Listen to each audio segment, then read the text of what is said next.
안녕하세요. 강혜영의 친절한 역사 이야기 119번째입니다. 오늘 강연의 제목은 여성교육을 이끈 이화와 덕성의 어머니 김난사와 차미리사입니다.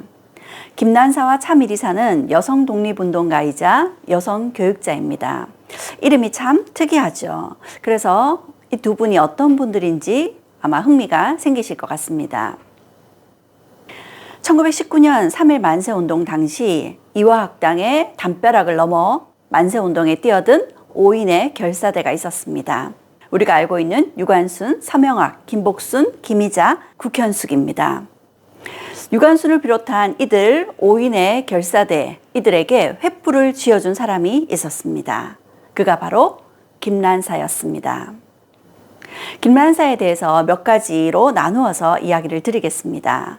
첫 번째, 이화의 닫힌 교문을 열다. 난사는 세례명 낸시를 우리말로 표기한 것입니다. 김난사는 이화학당에 입학을 하고 싶었습니다. 하지만 번번이 입학이 거절되었습니다. 왜였을까요? 이화학당의 금혼학칙 때문이었습니다. 이화학당에서는 결혼한 여성은 입학이 허가되지 않았거든요. 그러자 김난사는 작심한 듯 이화학당의 당시 프라이 교장을 찾아갑니다. 그리고 가지고 간 횃불을 끄고 이렇게 이야기를 합니다. 내 인생은 이렇게 밤중처럼 깜깜합니다. 나에게 빛을 찾을 기회를 주지 않겠습니까? 어머니들이 배우고 알아야 자식을 가르칠 수 있지 않겠습니까? 그 말에 감동한 프라이 교장은 입학을 허가해 주었습니다. 단 다른 이화학당 학생들처럼 무료 입학은 아니었습니다. 그녀는 자비로 학교를 다니기로 하고 입학을 허락받았던 거죠. 김난사의 남편은 누구였을까요?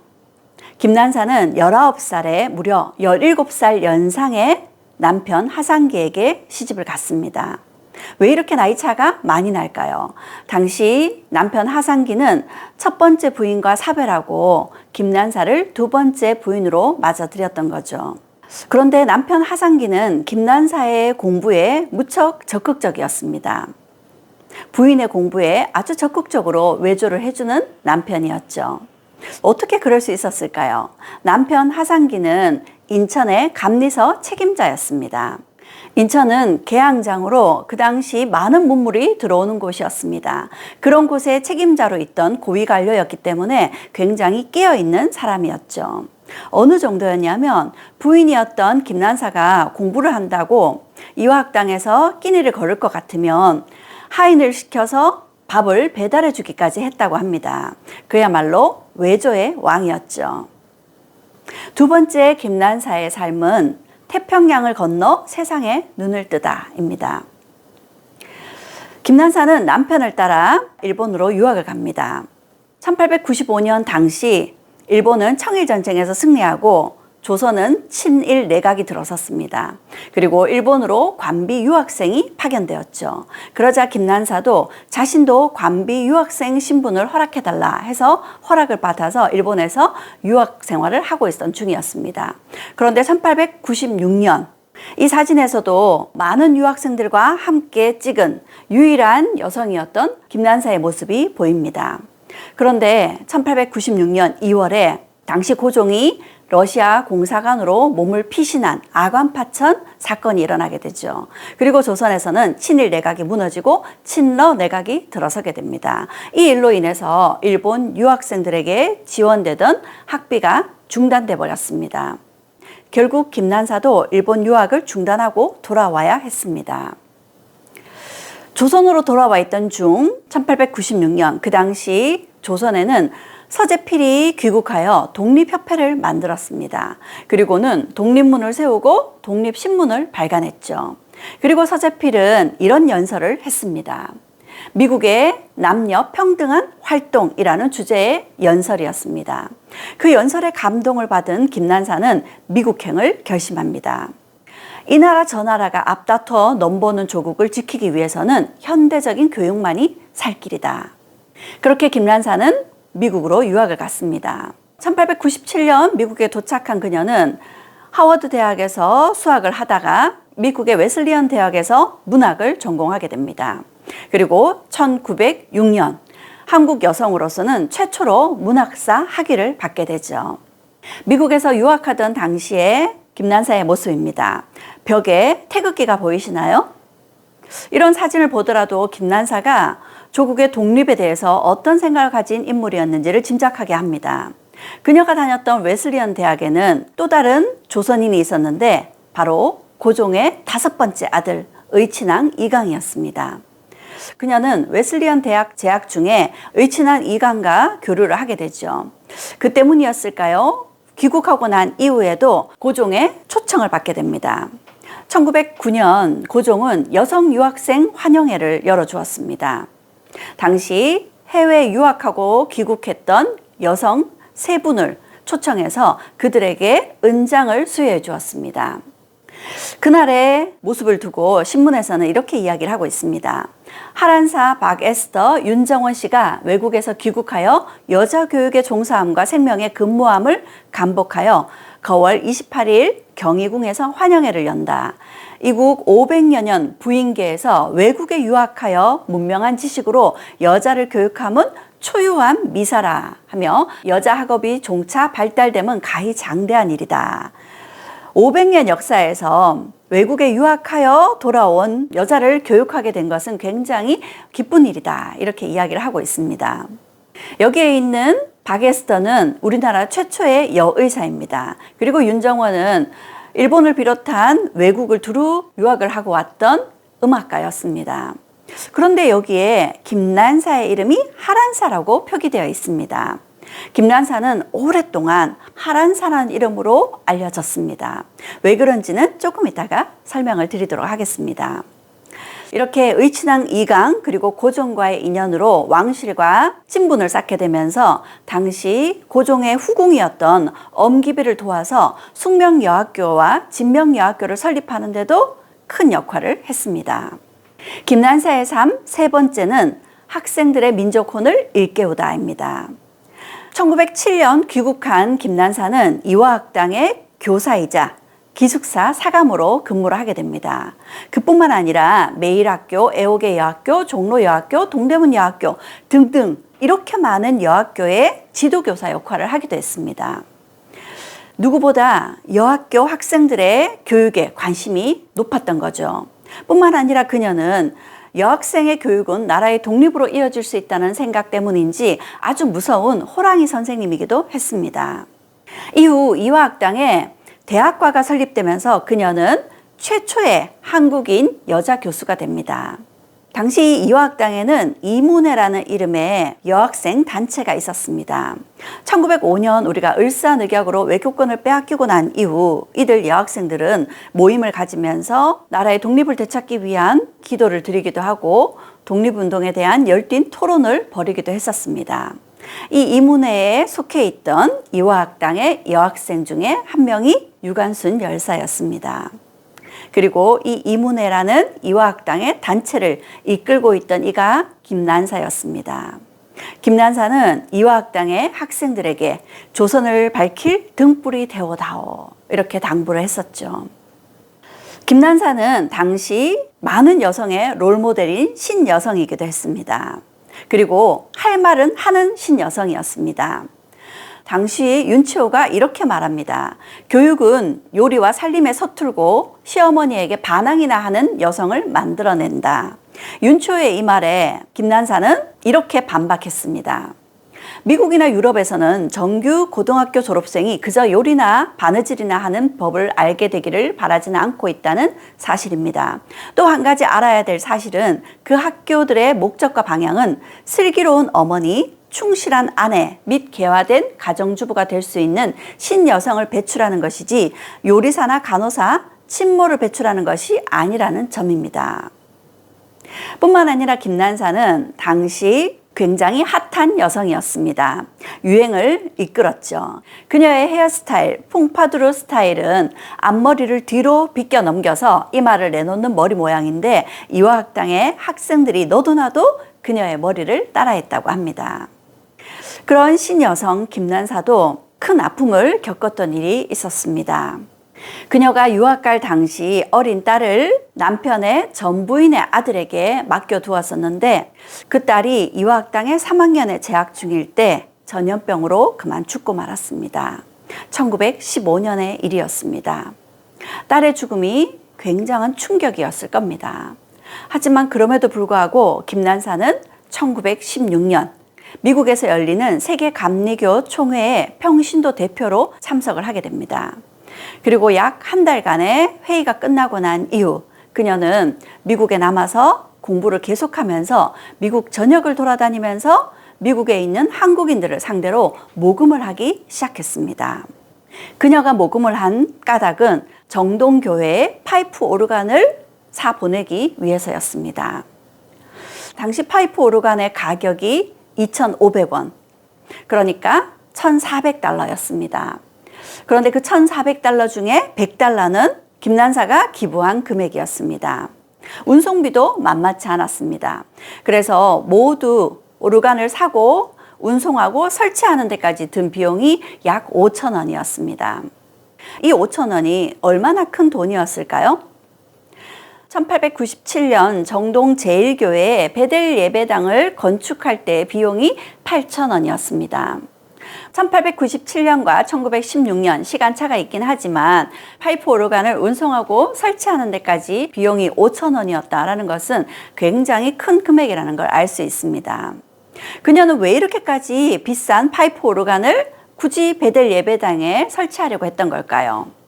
그녀가 안창호에게 보낸 서신입니다. 미국에 거주하는 동포들이 오르간을 구매해 서울의 정동교회에 설치해 드리는 건 매우 적절한 일이라고 확신합니다. 모국 동포들에겐 그들과 모국 땅을 사랑하고 기억하는 우리들의 기꺼운 기념품이 될 것이며 조국 동포들께서 저희를 사랑해주고 감사하는 마음을 가지게 되는 계기가 될 것입니다. 그녀는 미국에 있는 동포들로부터 기금을 모아서 파이프 오르간을 구입해 보냈습니다. 그녀에게 파이프 오르간은 단지 악기가 아니었습니다. 미국의 교포들과 국내에 있는 한국인들이 한마음 한뜻으로 파이프 오르간을 연주하며 예배를 올리면 그것이 곧 우리의 독립을 가져다 주지 않을까 이렇게 기대하고 있었던 거죠. 김난사에게 파이프 오르간은 독립을 염원하는 마음 그 자체였습니다. 이렇게 정동교회에는 파이프 오르간이 설치되었습니다. 그런데 그 파이프 오르간의 가운데에 송풍구 구멍이 있습니다. 이곳에 문을 열고 들어가면 작은 공간이 나오는데 실제로 3.1 만세운동 당시 이곳에서 태극기를 제작하고 독립신문을 제작했다고 합니다. 김난사의 바람대로 파이프 오르간에서 독립의 염원이 실현되고 있었던 거죠. 김난사의 삶 네 번째는 김난사는 정말 독살되었나입니다. 왕실과 깊은 인맥을 가졌던 김난사는 1910년부터 고종의 통역관으로 활약을 했습니다. 그러다 보니까 그녀는 고종의 곁에서 독립운동에 큰 힘이 되었을 겁니다.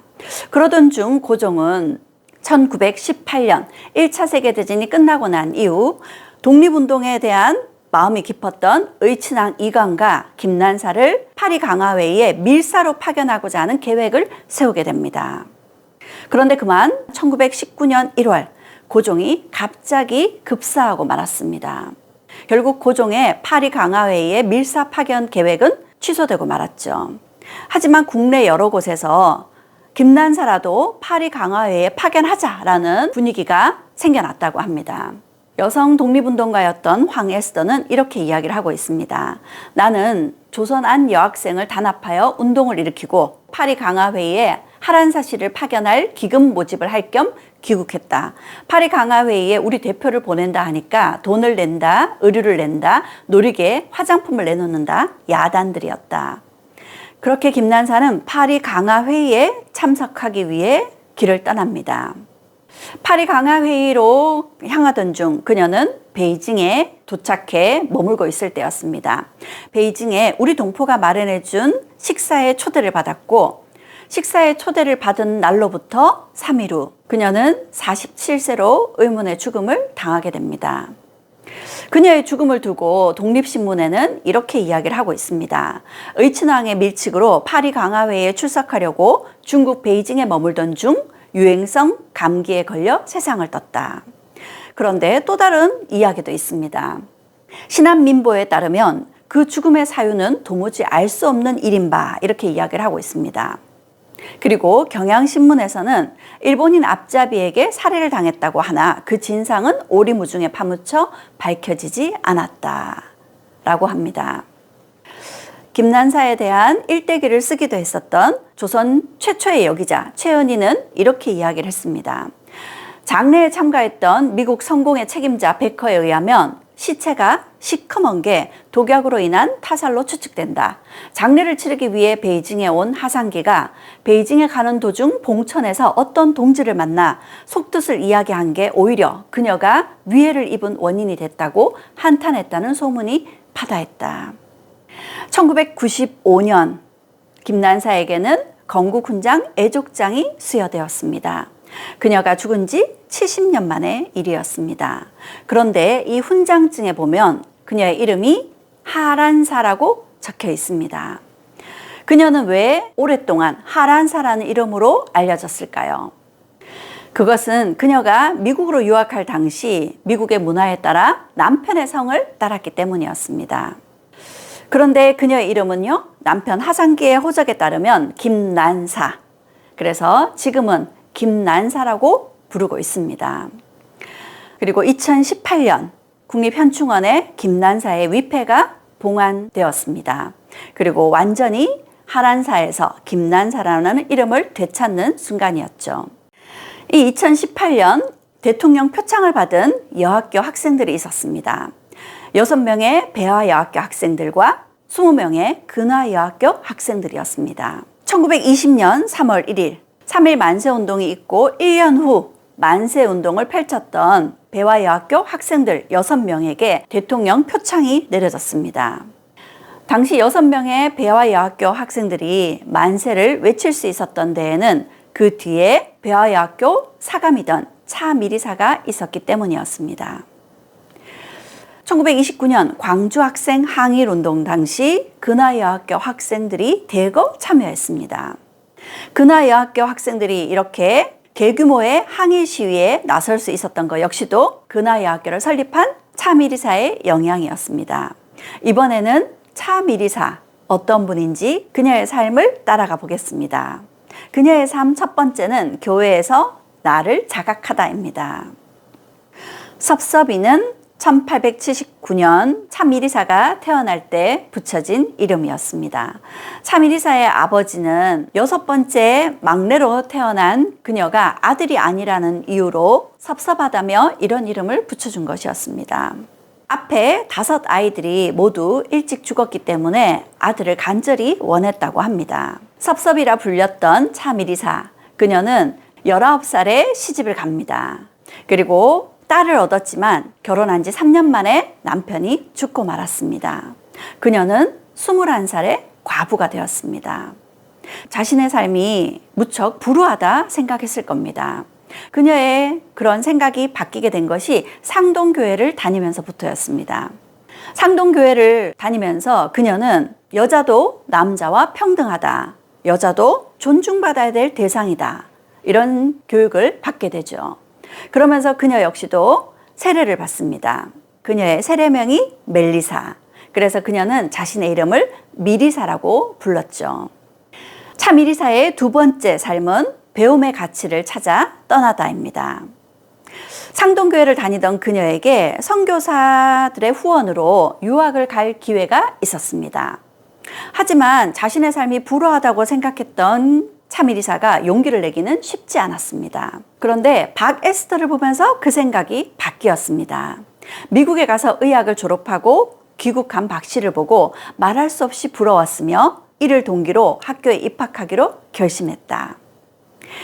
유학을 결심한 그녀는 배를 타고 중국의 상하이 근처에 있던 수저우 버지니아 여학교에 입학을 하게 됩니다. 선교사의 도움으로 입학을 한 유학 생활이었기에 넉넉지 않았습니다. 궁핍한 유학 생활 중 공부도 따라가기가 쉽지 않았습니다. 밤낮으로 공부에 열중하던 그녀는 그만 병이 들고 말았습니다. 수막염으로 고열에 시달렸고 결국 한쪽 청력을 크게 잃고 말았습니다. 버지니아 여학교에서 4년을 수학하고 난 이후 그녀는 미국으로 유학할 기회를 갖게 됩니다. 미국의 샌프란시스코에 도착을 했습니다.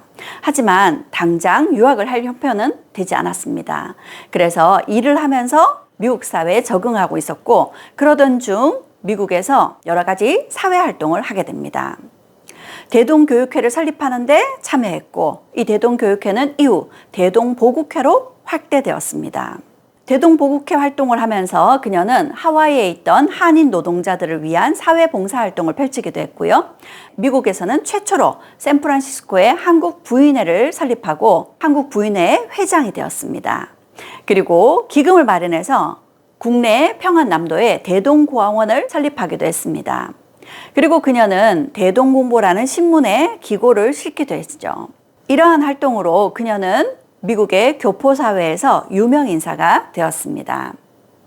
1910년에는 미조리 캔사스시의 스케리트 신학교에서 공부를 시작했습니다.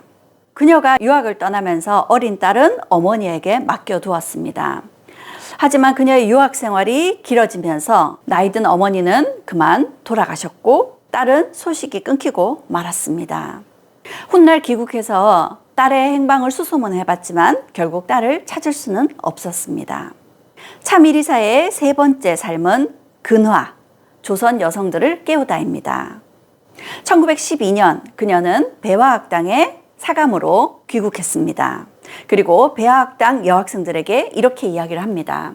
우리는 다 나가서 죽더라도 독립을 해야 한다. 죽는 것이 사는 것이다. 나라 없는 서름은 당해본 사람만이 안다. 내 한 목숨이 죽고 나라를 찾으면 대대손손이 다 잘 살 것이 아닌가. 아마도 그런 차미리사의 영향으로 배화 여학교 학생들이 만세를 부를 수 있었던 거겠죠. 하지만 배화 여학교 학생들의 1920년 3월 1일에 다시 재연된 만세운동의 뒤에 차미리사가 있다는 일본의 압박으로 그녀는 배화 여학교 사감을 그만두어야 했습니다. 그리고 그녀는 1920년 조선여자교육회를 설립하게 됩니다. 조선여자교육회는 조선교육회보다 먼저 설립이 되었습니다. 그리고 조선여자교육회에서는 여자실론이라는 잡지를 발간하기도 했습니다. 그녀가 조선여자교육회를 설립한 데는 이런 이유 때문이었습니다. 학교를 다니지 못한 가정에 있는 여자들은 편지 한 장도 자신의 손으로 쓰지 못하고 신문 한 장을 마음대로 보지 못한다. 눈 멀고 귀 멀고 벙어리 된 자매를 비참한 운명에서 구해보고자 한다. 그리고 그녀는 부인야학 강습소를 설립했습니다. 부인야학 강습소에는 학생뿐만 아니라 결혼한 여성들도 모두 받아주었죠. 교육으로부터 소외받고 있던 여자들 모두에게 열린 곳이었습니다. 그녀가 동아일보에 기고한 글입니다. 지금 우리 사회에 교육 문제처럼 큰 문제는 없는 줄로 생각합니다. 가장 급한 것은 여자 교육으로 생각합니다. 사회는 사나이와 계집 두 가지로 된 것인데 종래에는 계집은 아무 사람다운 값이 없이 살아오지 아니하였습니까? 어떤 사람은 말하기를 이것은 여자들의 큰 수치라고 하나 나는 말하기를 온 인류의 큰 수치라 하겠습니다. 술의 두 바퀴와 같은 남녀의 관계가 한쪽으로 기울어졌으니까 이것을 바로잡고자 하는 것이 곧 여자 교육의 필요로 생각합니다. 그녀가 설립한 부인야학 강습소는 10명으로 시작했지만 6개월 만에 무려 160여 명으로 늘어나게 됩니다. 그러자 이들을 교육하기 위한 더 큰 공간이 필요했습니다. 그녀는 여러 가지 강연 활동으로 기금을 모았고 여성 교육을 홍보하고 다녔습니다. 그리고 1921년에는 여자 강연대를 꾸려서 전국을 돌아다니면서 공연과 강연을 진행하게 됩니다. 1921년 출발할 때의 여자 강연대의 모습입니다. 그녀는 전국을 돌아다니면서 이렇게 이야기를 합니다. 전 조선 1천만 여성은 다 내게로 오라. 남편에게 버림받은 여성, 과부된 여성, 남편에게 압제받는 여성, 천한 데서 사람 구실을 못하는 여성, 눈 뜨고도 못 보는 무식한 여성들은 다 오면 어두운 눈 광명하게 보여주고 이혼한 남편 다시 돌아오게 해주마. 고통받는 여성들은 다 내게로 오라. 전국을 누비며 공연과 강연을 하는 그녀는 많은 여성들로부터 열렬히 환영받았습니다. 1921년 7월부터 10월까지 무려 84일간 67개 마을을 돌아다니면서 강연을 펼쳤습니다. 그리고 이 강연에서 많은 호응과 함께 많은 기금이 모여지게 됩니다. 그리고 그 기금으로 학교를 설립하게 됐습니다. 1923년 학교 이름을 근화라고 했습니다. 당시 여학교의 이름이 이화, 배화, 화자가 들어있다 해서 근화라는 이름을 붙였죠. 그 근화 여학교가 1925년 인가를 받게 됩니다. 학교 이름을 왜 근화라고 했을까요? 근화는 무궁화 꽃이라는 뜻입니다. 그녀는 근화 여학교를 설립하고 학생들에게 이렇게 이야기했습니다. 살되 내 생명을 살아라. 생각하되 내 생각으로 하여라. 알되 내가 깨달아 알아라. 참이리사의 이 말이 근화여학교의 창학 이념이 되었습니다. 근화여학교의 행사 모습입니다.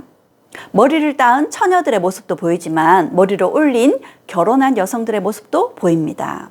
이처럼 근화여학교는 모든 여성들에게 열린 학교였습니다. 참이리사는 이렇게 이야기했습니다. 나는 가정도 없고 아무런 일가 친척도 없다. 하나 두었던 딸은 어디에 있는지 살았는지 죽었는지조차 알 수 없다.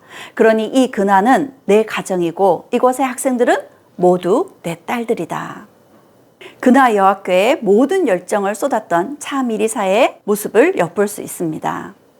1926년 참이리사는 신문에 이런 기고를 올렸습니다. 조선 여자에게는 무엇보다 직업적 교육이 필요하다고 생각합니다. 부인 해방이니 가정 계량이니 하지만 다 제 손으로 제 밥을 찾기 전에는 해결이 안 될 것입니다. 그러므로 나는 새해부터는 꼭 조선 여자에게 실업적 교육을 시킬 기관을 조선 여자 교육회 안에 두고 싶습니다. 그동안에 여러 가지로 그 방면을 많이 생각해보고 시험해 보았지만 첫째, 경제의 힘이 부족함으로 여의치 못한 것입니다. 그녀는 여성이 제대로 된 역할을 하려면 스스로 자립할 수 있는 힘이 있어야 된다고 생각했던 거죠. 그래서 그녀는 여성들에게 재봉 그리고 자수 이런 실업 교육을 우선적으로 시키기 시작했습니다. 그리고 이렇게 이야기합니다. 조선의 딸들아, 제발 죽지 말고 살아라. 남자의 덧붙이가 되지 말고 스스로 삶을 일구어 나가야 한다. 그렇게 그녀는 1935년 학교 이름을 근화여자 실업학교라고 바꾸었습니다. 그리고 1936년 그녀는 남편의 성을 따랐던 김미리사에서 자신의 성을 되찾아 차미리사라고 이름을 바꾸기 시작했습니다. 그녀가 여성으로서 자신의 정체성을 찾은 순간이 아닌가 싶습니다. 1930년대 일본의 압박으로 학교를 운영하기는 쉽지 않았습니다. 1937년에는 일본이 민족 말살 정책을 쓰기 시작했죠. 근화라는 이름을 쓰지 못하게 하는 일본의 압박으로 그녀는 결국 학교 이름을 덕성여자 실업학교로 바꿀 수밖에 없었습니다. 그럼에도 불구하고 일본의 압력은 계속되었고 결국 그녀는 학교를 지키기 위해 교장직을 사퇴해야 했습니다. 그리고 이 학교는 이후 일본이 지정한 친일파의 손에 넘어가게 되죠. 광복을 맞고 난 이후 그녀는 여러 가지 사회활동과 특히 통일에 대한 적극적인 활동을 펼치게 됩니다. 그러다 1955년 76세로 별세하였습니다. 그녀의 무덤은 현재 덕성여자대학교의 뒤편에 마련되어 있습니다. 그녀의 무덤에는 이런 글귀가 새겨져 있습니다.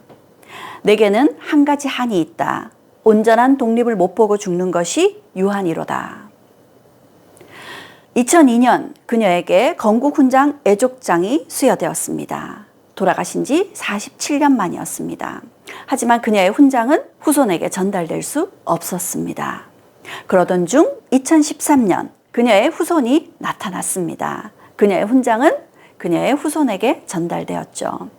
참이리사가 설립했던 학교 근화여학교는 현재 덕성여자대학교입니다. 그리고 인근에는 참이리사의 묘소가 있고 이곳은 참이리사 길로 명명되었습니다. 참이리사의 정신을 계승하고자 하는 노력이죠. 지금까지 이화의 김난사 그리고 덕성의 참이리사에 대해 이야기 나눠봤습니다. 이화는 조선 최초의 여학교입니다. 하지만 외국 선교사에 의해 설립된 학교였죠. 그에 반해 덕성여자대학교의 전신인 근하는 우리나라 사람들의 쌈짓돈으로 설립된 학교였습니다. 이화의 자랑인 김난사는 학생들에게 이렇게 이야기했습니다. 조선을 밝힐 등불이 되어라. 근하 여학교를 설립했던 타미리사는 여성들에게 이렇게 이야기했습니다. 살되 네 생명을 살아라. 이화의 자랑이었던 김난사와 근하를 설립했던 차미리사, 이 두 분이 지금의 우리 여성들에게 전하고 싶은 말이 있다면 어떤 말일까요? 저는 아마도 이렇게 말하고 싶지 않을까 싶습니다. 여러분이 선택한 삶을 아름답게 가꾸시길 바랍니다.